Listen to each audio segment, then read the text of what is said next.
আসসালামু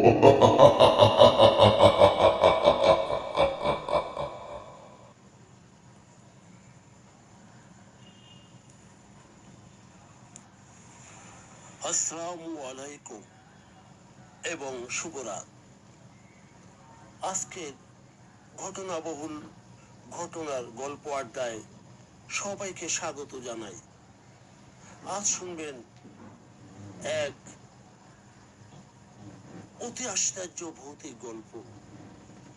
তাহলে শুনুন। ঘড়ির কাঁটায় এখন রাত ঠিক 12:05। বাইরে ঝুমঝুম বৃষ্টি হচ্ছে, আর এই মাঝরাতে আমাদের স্টুডিওতে আজ উপস্থিত আছেন এমন একজন অতিথি যার অভিজ্ঞতা শুনলে আপনার গায়ের পশম খাড়া হয়ে যাবে। তবে তার সেই গল্প সরাসরি আমি পাঠ করছি এবং চলে যাচ্ছি আজকের ঘটনায়। ডায়েরির শেষ পাতা। ঘটনাটি ঘটেছিল 1997 সালের দিকে উত্তরবঙ্গের একটা গ্রামে। সেই প্রত্যন্ত গ্রাম থেকে রফিক সাহেব তখন সবেমাত্র বদলি হয়ে এসেছেন একটা পুরনো জুট মিলের ম্যানেজার হিসেবে। থাকার জন্য তাকে দেওয়া হলো ব্রিটিশ আমলের বিশাল একটি নীলকুঠি, যেটা পরে কোয়ার্টার বানানো হয়েছিল। বাড়িটার চারপাশে বড় বড় মেহগনি আর বটগাছ। দিনের বেলাতেও ওখানকার আলো ছায় কেমন একটা গা ছমছমে ভাব থাকতো। তবে রফিক সাহেব এসবে কাম দেওয়ার মানুষ ছিলেন না। তিনি একা মানুষ, সাথে কেবল একজন পুরনো কেয়ারটেকার, রহমত আলী। প্রথম 2-3 দিন ভালোই কাটলো, কিন্তু বিপত্তিটা শুরু হলো চতুর্থ দিন, একটা অমাবস্যার রাতে। সেদিন রাত তখন প্রায় একটা, বাইরে প্রচন্ড ঝড় বৃষ্টি। হঠাৎ রফিক সাহেবের মনে হলো ড্রয়িং রুম থেকে খুব নিচু স্বরে কেউ একজন গুনগুন করে গান গাইছে।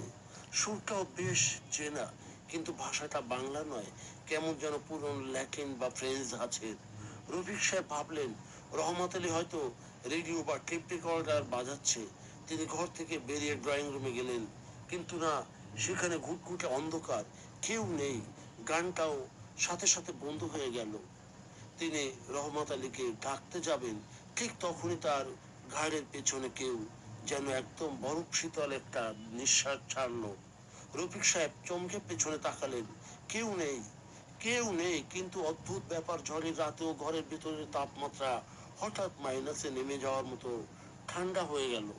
পরদিন সকালে রফিক সাহেব রহমত আলীকে জিজ্ঞেস করলেন, আচ্ছা রহমত, কাল রাতে ড্রয়িং রুমে কেউ ছিল? রহমত আলী মুখটা ফ্যাকাশে করে শুধু বলল, স্যার, রাত 12টার পর এই বাড়ির দোতলার ঘরে একা না থাকাই ভালো।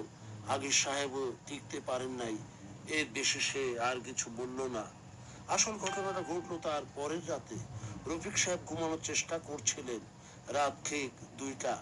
হঠাৎ তার খাটের নিচে ঠিক একটা খড়খড়ে আওয়াজ আসতে লাগলো। মনে হলো কেউ একজন ধারালো নখ দিয়ে খাটের কাঠ আঁচড়াচ্ছে। Catch, catch, catch. ভয় রফিক সাহেবের মুখ কাঁপতে লাগলো। তিনি সাহস করে টর্চটা জ্বালিয়ে খাটের নিচে আলো ফেললেন।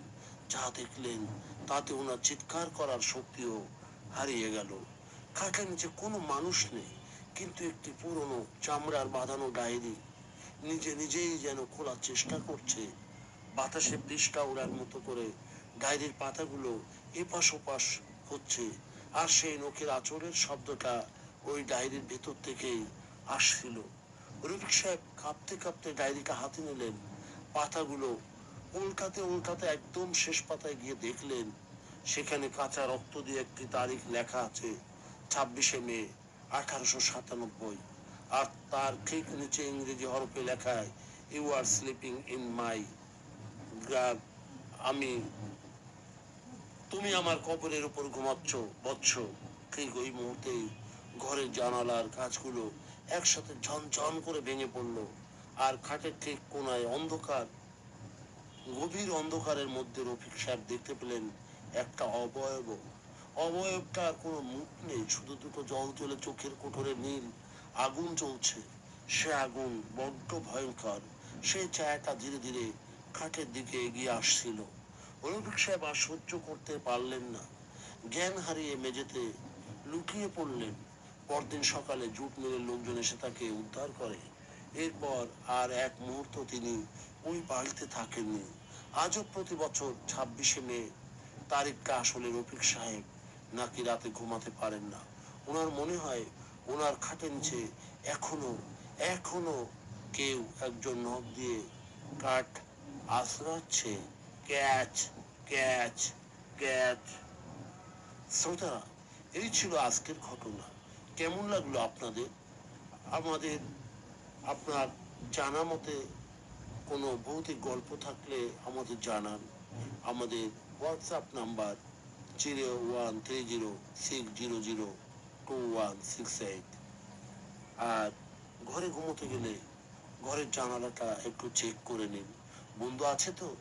দেখা হবে আবার আগামী কোনো একদিন।